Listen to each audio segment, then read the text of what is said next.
Assalamualaikum warahmatullahi wabarakatuh. Allahumma sholli ala Sayyidina Muhammad wa ala ali Sayyidina Muhammad. Pemirsa yang dirahmati Allah, marilah kita simak ceramah dari Buya Ar-Razi Hasyim dengan tema Tanda akan Wusyul kepada Allah. Sebelumnya marilah kita perbanyak sholawat minimal 1000 kali sehari, agar hidup kita penuh barokah dan mendapatkan syafaat kelak. Jangan lupa berikan dukungan kepada channel kami dengan memberikan super thanks seikhlasnya. Marilah kita doakan agar Buya Ar-Razi Hasyim dan keluarga diberikan kesehatan dan kebahagiaan dunia dan akhirat. Amin ya robbal alamin. Bismillahirrahmanirrahim.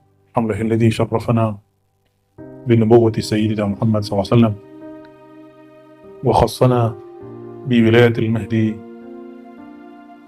warithihi wa khatami awliyaihi fi hadha zaman wa fi kulli zaman. Asyhadu an la ilaha illallah, asyhadu anna Muhammadan abduhu wa rasuluh. Allahumma salli wa sallim wa barik ala sayyidina Muhammad wa ala alihi wa ashabihi ajma'in wa ba'du. Puji syukur kepada Allah. Salah satu ciri-ciri orang yang diberikan keberkahan, diizinkan menyebutkan nama orang-orang soleh. Maka di banyak kitab ada satu bab, ya, selalu ada bab di bab tarekat, bab tasawuf itu, yaitu zikrus salihin, menyebut nama orang soleh. Dan ini juga ada di kalangan ahli hadis. Ulama muhaddisin mengatakan fi kulli dzikris salihin tanzilur rahman. Setiap disebut nama orang-orang soleh, maka turunlah rahmat. Nah, kalau dalam thariqah sufiyah yang kita ikuti, zikrus salihin sulamul wusul ila rabbil alamin. Nah, ini pegang di kalimat ini. Zikrus salihin sulamul wusul ila rabbil alamin. Menyebut, mengingat, mengenal, mencintai, mengikuti orang-orang soleh adalah tangga untuk mencapai wusul, sadar bertuhan kepada Allah Subhanahu wa ta'ala. Oleh karenanya, kalau di Thariqah Rifaiyah itu, nama Syekh Sidi Ahmad Rifai itu dibuat nazamnya. Ada 100 lebih nama, bahkan 300 nama. Lalu saya ketemu juga beberapa masyayikh di kalangan Qadiriyah, mereka juga mendendangkan nama-nama Syekh Abdul Qadir Jilani berikut silsilah Thariqah Qadiriyah. Apalagi di Thariqah yang kita lebih sering amalkan, itu Naqsyabandiyah Khalidiyah. Tadi yang dibaca oleh Akhi Dawami, itu silsilah para aulia, para masyayikh, para wali-wali Allah SWT. Semoga ini tanda kalau majelis kita bukan majelis kesombongan. Jadi teman-teman semua, saudara-saudariku, banyak saya lihat orang bicara ma'rifat, tapi dia nggak mau nyebut gurunya. Dia mau hebat sendiri. Tunggu aja masanya. Ya, majelis dia nggak akan diberkahi. Ya, majelis dia nggak akan dirahmati. Karena dia nggak bersyukur kepada gurunya. Gimana dia bersyukur kepada Nabi Muhammad SAW?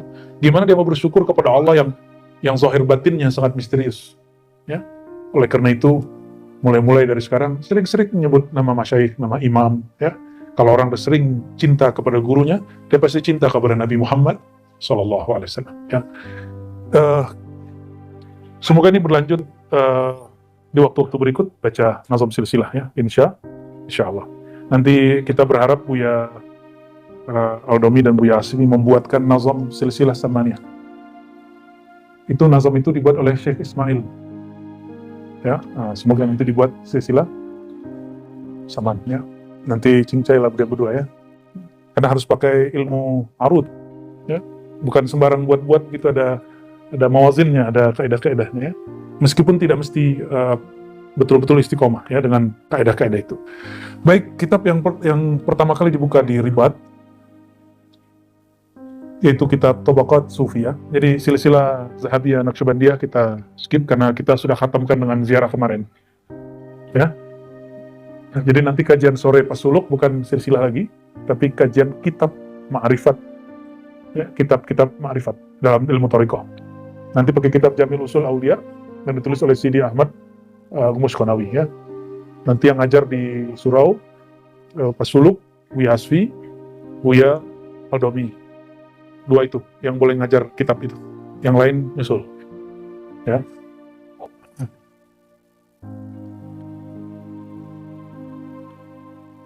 Nyum.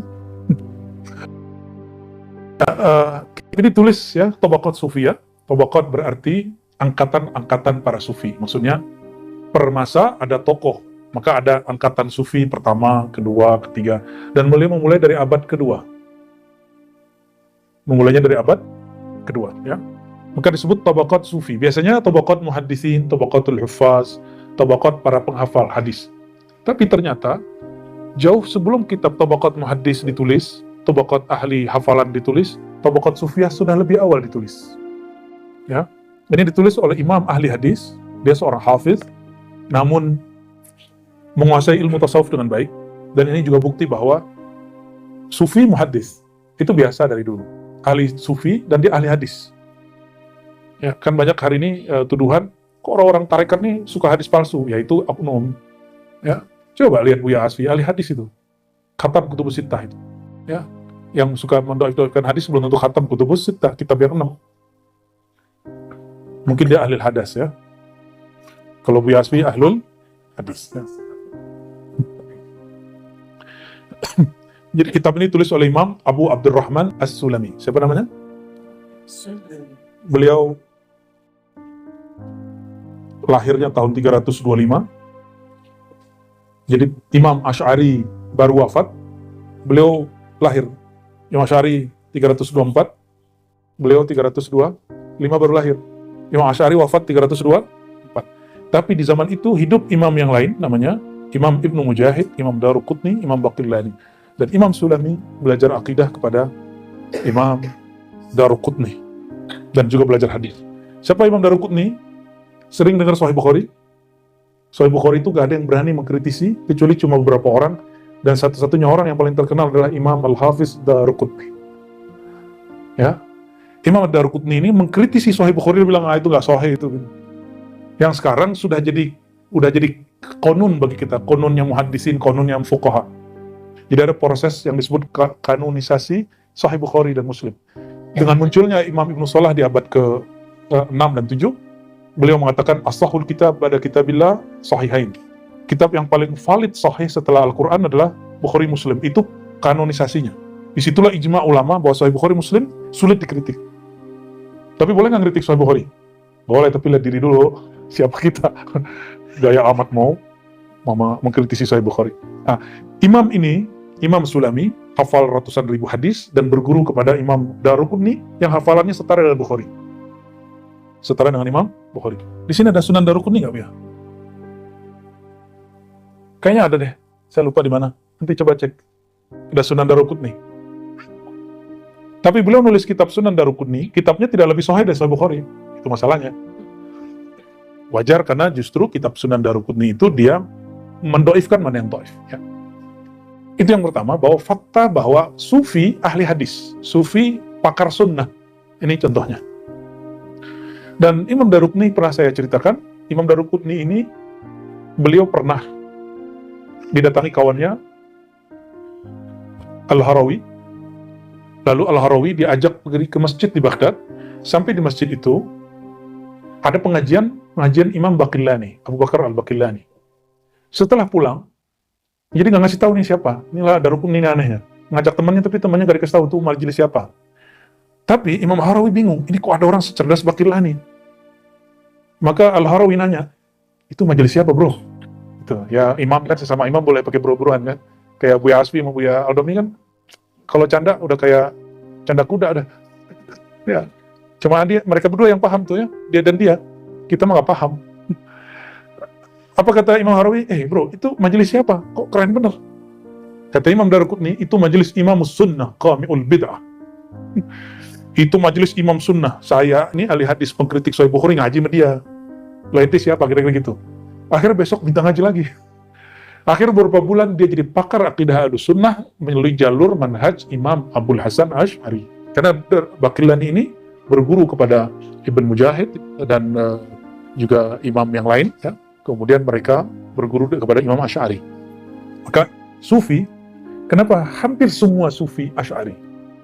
Itulah sejarahnya. Karena Imam Sufi ini, As-Sulami, ini guru daripada Imam Kusyairi, Baihaqi, dan Hakim.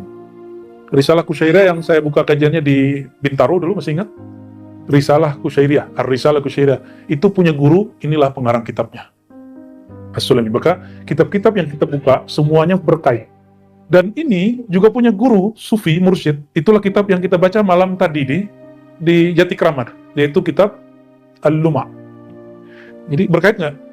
Berkait semua. Jadi kitab yang malam tadi di Jati Kramat itu guru daripada Imam Sulami. Pengarang kitabnya namanya Abu Nasr As-Sarraj At-Tusi. Oke? Gimana? Pusing nggak? Atau asik? Hah? Ya, puyeng nggak? Alhamdulillahirabbil alamin. Alhamdulillahilladzi hayyarana hayratan. Ya. Baik. Mari kita baca surah Al-Fatihah, kita kirimkan untuk imam ini dan semua wali-wali yang disebut namanya di sini. Al-Fatihah. Ya, amin. Qala al-musannif at-tabaqah al-ula min a'immatis sufiyah. Angkatan pertama dari kalangan sufi. Beliau sedikit beda dengan pendahulunya. Pendahulunya yaitu Imam Abu Nu'aim. Barangkali semasa ya. Abu Nu'aim nulis kitab Hilyatul Auliya, memulainya dari Abu Bakar. Sedangkan ini memulainya dari abad kedua. Siapa nama yang pertama kali dipilih sebagai ulama sufi? Yaitu Imam Fudail bin Iyad. Kalau tadi kitab Asy-Syifa, Qadi Iyad. Kalau ini Fudail bin Iyad. Wafatnya 187 Hijriah, berarti tahun 803 Masehi. Siapa beliau ini? Beliau bukan orang Arab, tapi dari